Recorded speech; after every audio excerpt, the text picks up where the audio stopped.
Shalom Uvracha, mes bien chers, ce Shabbat, Parashat Beshalach.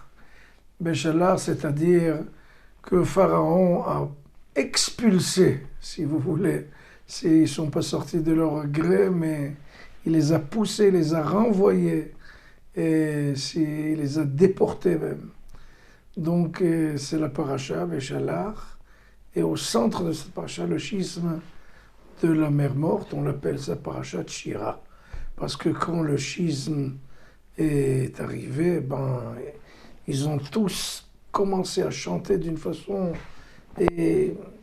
immédiatement, sans trop faire de préparation, sans faire une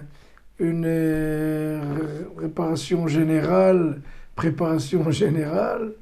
sur place, et c'était du tac au tac, tout le peuple d'Israël commence à chanter. Et pourtant on appelle la Parashat Shabbat Shira. Donc le Shabbat de la poésie. Si vous voulez, c'est dans le sens large du terme, la Parashat de la chanson, la Parashat de la louange, de la poésie. Et c'est très important de voir pourquoi la Torah, on a donné justement ce titre, Shabbat Shira.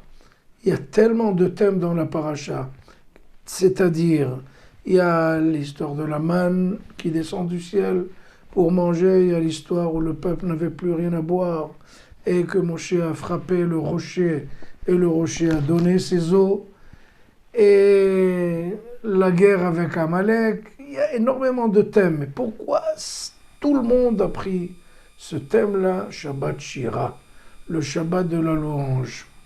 Parce que c'est notre devise.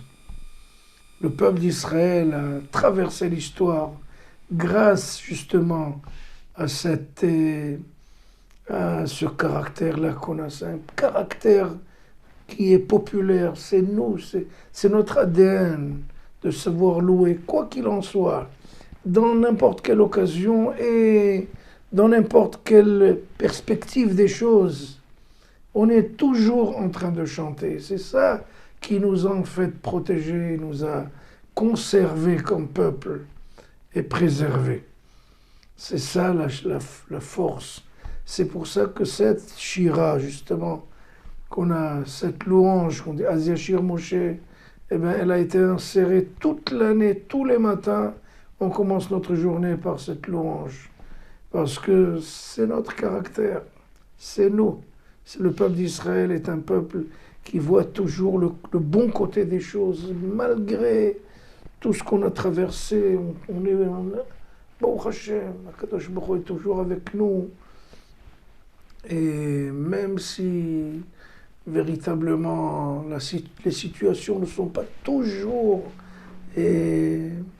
favorables au peuple d'Israël, mais nous on les rend favorables.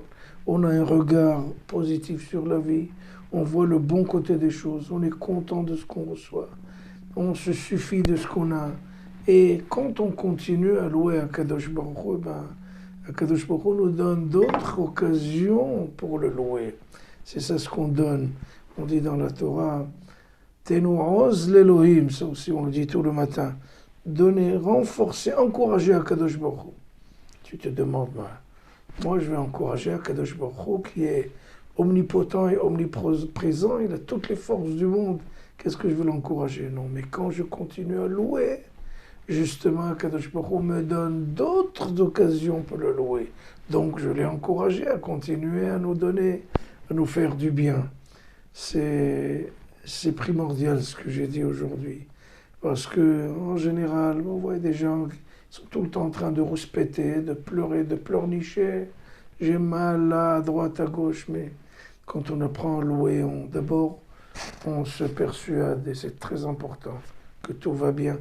Et quand on se dit que tout va bien, on continue à louer. Quand on continue à louer, on continue à recevoir d'Akadosh Baruch Hu d'autres occasions pour continuer à le louer. Shabbat Shalom, Shabbat Shira Shalom.